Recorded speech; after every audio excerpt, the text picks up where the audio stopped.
안녕하십니까, 이영사입니다. 이번 시간에는 많은 분들이 저한테 질문하는 것 중에서 부동산 투자는 어떻게 해야 됩니까? 아니면 부동산은 어떻게 공부해야 됩니까? 이렇게 얘기들을 많이 질문을 하십니다. 이거 굉장히 기본적인 거면서도 참 어려운 얘기라고 생각을 해요. 여러분들이 이제 생각하시면은 갭 투자를 해서 돈 버신 분도 많을 거고, 분양권을 해서 버신 분들도 많을 거고, 또 하나는 그냥 일반 거주로 그냥 샀더니, 이주를 알고 샀더니, 상당히 돈을 많이 벌었다. 뭐 이런 것들도 상당히 있을 겁니다. 그러나 부동산 투자는 한두 번 하고 끝날 문제는 아닙니다. 앞으로 재테크는 계속적으로 해야 되고, 여러분들이 아마 돌아가시는 날까지도 아마 재테크를 해야 될 수도 있는 시대가 되지 않았나 이렇게 합니다. 그래서 이번 시간에는 부동산 투자 이것만은 알고 하자. 최소한 이것만은 알고 하자. 기초적인 거는 좀 알고 했으면 좋겠습니다. 자, 먼저 투자를 한다라는 거는 목적이 수익률에 있습니다. 수익률을 내는데 우리가 지금 주식 투자가 광풍이다 할 정도로 뭐 특히 이제 바이든이 당선되고 나서는 더 많은 이제 주식이 좀 폭등하고 있고 그러는데 주식은 지금부터 사면 이제 올라갈 거라는 거를 예상하고 사는 거죠. 올라갈 걸 예상하고 사는 거고 또 뭐 부동산 일반 거래도 마찬가지입니다. 갭 투자를 한다. 지금 제가 최고점에 사서 뭐를 하는 거예요? 가격이 올라갈 거를 대비해서 사는 겁니다. 그런데 여러분들이 지금 가장 핫하다고 하는 공공분양이나 그러니까 과천의 지정타나 아니면은 강일지구의 힐스테이트 같은 경우도 옆에 가격하고 이미 차이가 5, 6억에서 7억까지 아니면 10억까지도 나요. 그런 거는 로또라고 얘기할 수도 있죠. 그리고 또 지나갈수록 하면 가격이 더 많을 겁니다. 그래서 투자의 목적은 수익률이지만 부동산만큼은 이 수익률 자체가 정해져 있는, 그러니까 미리 수익을 얻고 들어가는 그런 종목이 부동산 아닌가 생각합니다. 그 대표적인 게 지금 현재로는 공공분양이 있을 거고, 그 다음에 경매라는 게 있습니다. 경매. 그 다음이 우리가 얘기하면 재개발과 재건축이 그거의 대표적인 거라고 할 수 있습니다. 미래 수익을 미리 알고 들어가는 거죠. 옆에하고 이미 주변하고 이미 가격 차이가 있다라는 거죠. 그래서 그 수익률이 있다라는 거고, 또 하나는 여러분들이 갭 투자나 이런 걸 한다라는 거는, 일반 투자를 한다라는 건 어떤 걸 얘기하냐면 가격 상승이 전제돼야 된다는 거죠. 주식 투자하듯이 이게 오를 거야 라는 확신이 있어야 된다는 거죠. 무조건 될 거야 라는 얘기를 하기는 어렵습니다. 그러니까 가격 상승이 될 거라는 전제를 놓고 해야 된다는 거죠. 그래서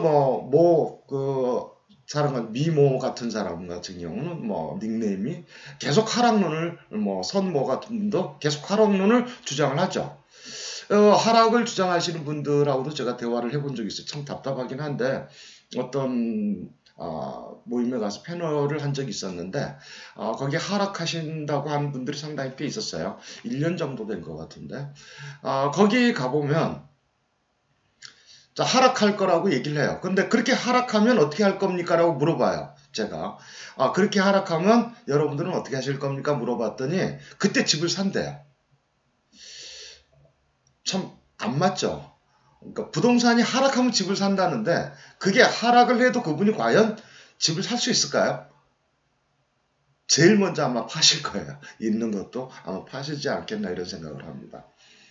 자, 우리가 부동산 투자의 가장 기본은 수익률에 있습니다. 투자를 했기 때문에 수익률이고요. 그 수익률은 가격을 상승을 전반으로 한다라는 거, 조건으로 한다라는 거죠. 그러나 지금 현재 분양권이나 공공분양이나 분양권 같은 경우, 특히 공공재 분양, 공공택지 분양이나 아니면 재개발이나 재건축 이런 것들은 이미 수익이 예정돼 있죠. 미리 돼 있어요. 미리 돼 있기 때문에 사자마자 수익이 확보되어 있는, 고정되어 있는 그런 것들이 지금 상당히 많기 때문에 부동산에 광풍이 부는 게 아닌가 이렇게 생각을 합니다. 자, 이제 수익률을 어느 정도 있으면 두 번째로 여러분들이 생각을 해야 될 게 실거주냐 투자 목적이냐를 구분을 명확하게 좀 해줘야 돼요. 자금은 한계적인 게 있죠. 자금은 한계가 있죠. 저도 자금이 무한하지는 않습니다. 자금이 한계가 있고 그러다 보니 여러 가지를 더 공부해서 그 자금 내에서 최상의 것이 뭔지를 선택을 하는 거죠. 그래서 지금 여러분들이 선택을 하는 거에서 내가 최상의 효과를 어떻게 낼 거냐, 수익률을 어떻게 낼 거냐 이런 건데, 자, 이런 게 혼합이 돼요. 부동산이다 보니까 주식은 그러지가 않는데 부동산이다 보니까 어떤 거냐면 실거주도 하면 수익률도 높고 뭐 이런 걸 요구를 해요. 근데 사실은 그렇게 되려면 강남 가셔야죠. 근데 돈이 안 되잖아요. 재개발 가셔야죠. 어렵죠. 재개발 가서 번 분명히 되는데 뭐가 어려워요? 환경이 어렵죠. 재건축 가서 사시죠. 못 살아요. 여러분들 사시기가 굉장히 불편하고 힘듭니다. 재건축은 이제 앞으로 바뀌어서 조합원 되려면 2년 거주를 실거주를 해야 돼요. 그러니까 점점 재건축에 대한 게 메리트이 떨어지는 거예요. 왜? 가격은 올라가는 거 뻔히 아는데 2년 동안 내가 거기 가서 살 용기가 안 나는 거예요. 조합원 분양을 받으려면 그런 조건들이 있죠. 또 하나는 내가 여러분들이 생각하는 가격과 실투자금은 다를 수가 있다고 해요. 근데 사는 것과 저는 투자하는 것은 달라야 된다고 생각하는 사람이에요. 하나를 갖고 계속 옮기시든지 아니면 없는 분들은 하나라도 제대로 하시든지 그런 게 이제 가장 큰 목적이 아닌가 이런 생각입니다. 그래서 너무 그런 거에 대해서 하나를 집합을 시켜놓고 모든 걸 충족을 시키려고 그러면 이도 저도 못하고 실패하고 만다라고 얘기를 드릴 수 있습니다. 자, 그 다음은 이제 정부 대책을 너무 믿지 말라라는 겁니다. 공급 대책에 대한 거. 지금 3기 신도시를 공급한다. 그 다음에 여러 가지를 공급한다. 뭐 이렇게 얘기를 해요. 행복주택, 청년주택, 서울시는 청년주택, 전 박근혜 정부에는 행복주택이라는 걸로 공급을 하고 지금은 지분제라는 걸로도 뭐 공급을 하겠다. 뭐 이렇게 얘기를 해요. 여러분들 한 번만 생각을 해보시죠. 자, 우리나라 지금 주택 보급률은 근 100%에 해당이 됩니다. 물론 이제 그 률에 따라서 달라지지만 정부가 발표하는 통계청 자료에 의하면 100%에 해당이 됩니다. 그러나 1, 2인 가구가 많아지다 보니까 지금 90%선 정도까지로 떨어져 있는 거는 사실이에요. 그러나 이제 어떤 통계를 내느냐는 그걸 보고 하느냐에 따라서 달라질 수가 있어요. 물론 어찌됐든 100%라고 가정을 했을 때 최소한 집을 소유하고 임대를 하는 사람이 60% 가까이가 된다라는 거죠. 내 집을 갖고 있어도 다른 데 임대를 살고 있는 분이나 아예 전세 월세를 살고 있으신 분이나 가세를 살고 있으신 분이나 아니면 뭐 고시원에 생각하시는 분이나 여러 가지 형태로 살고 있는 분들이 임대로만 살고 있는 분이 60%가 넘는다라는 거죠. 정부 정책에서 60%라는 얘기는 굉장히 큰 얘기입니다. 그래서 거꾸로 얘기하면 이런 거죠. 100%라는 주택 보급률의 60%는 누군가가 소유를 하고 그거를 누군가는 또 거기에 임대를 들어가 있다라는 거죠.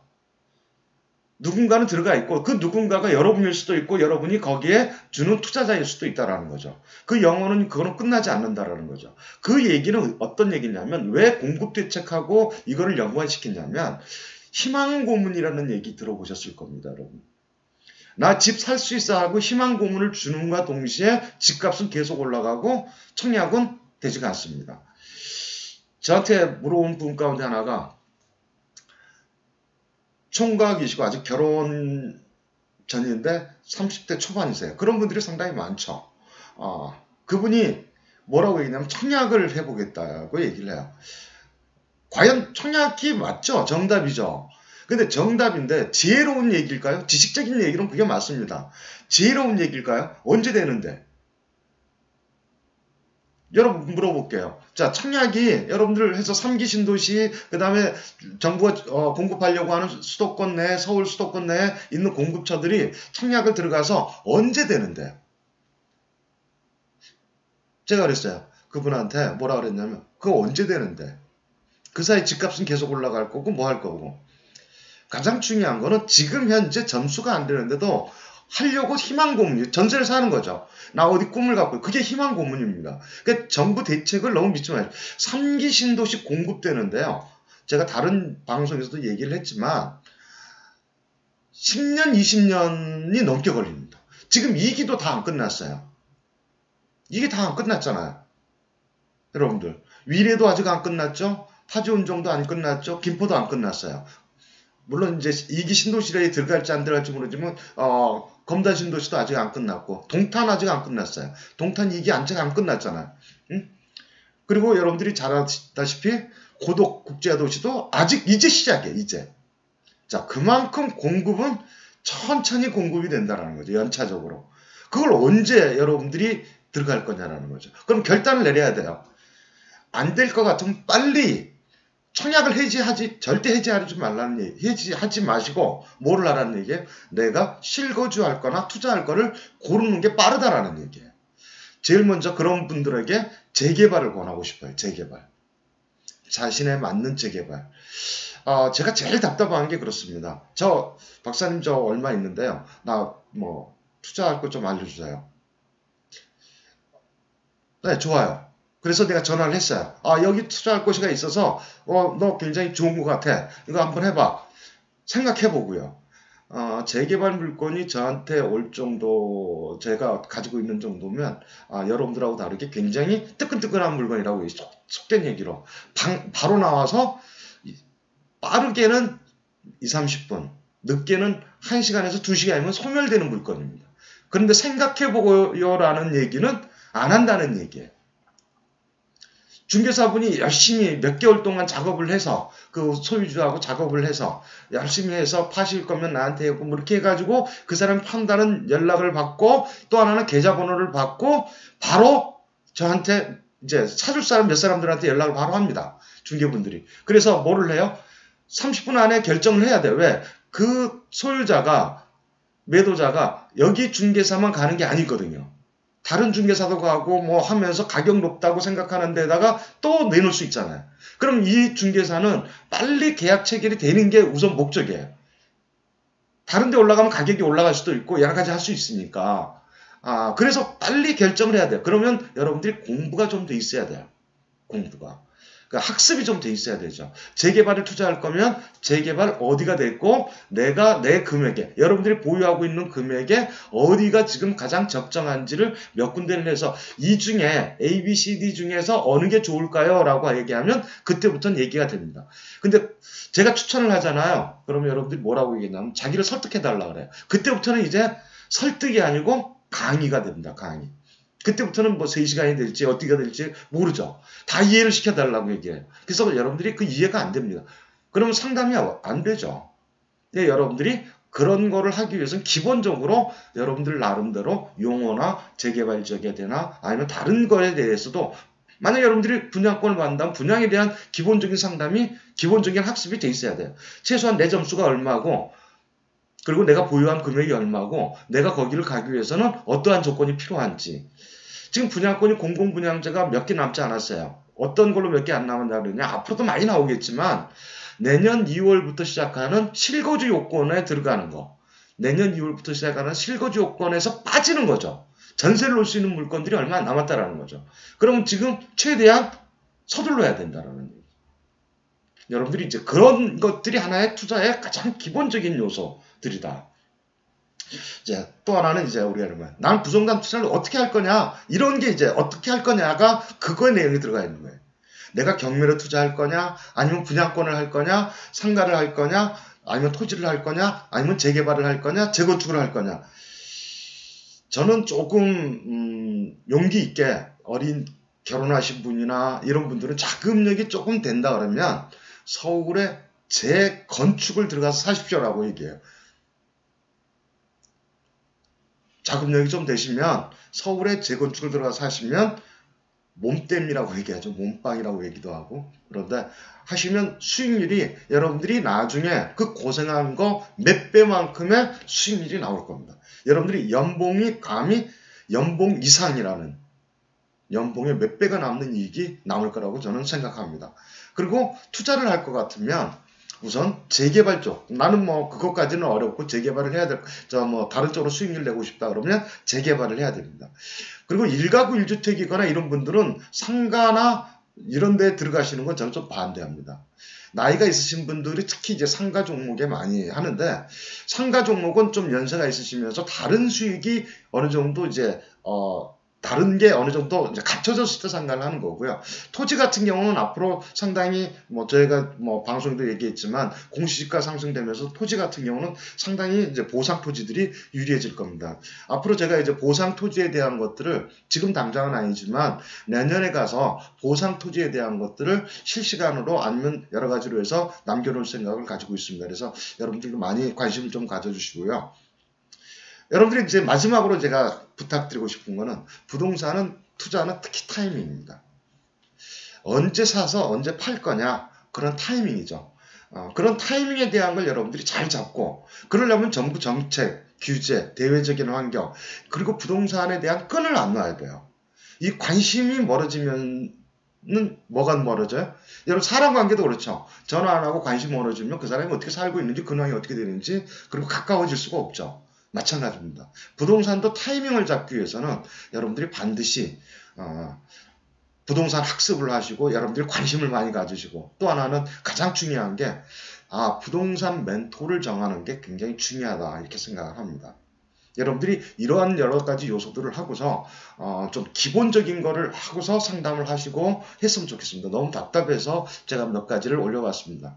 많이 좀 시청해 주시고 같이 했으면 좋겠습니다. 감사합니다.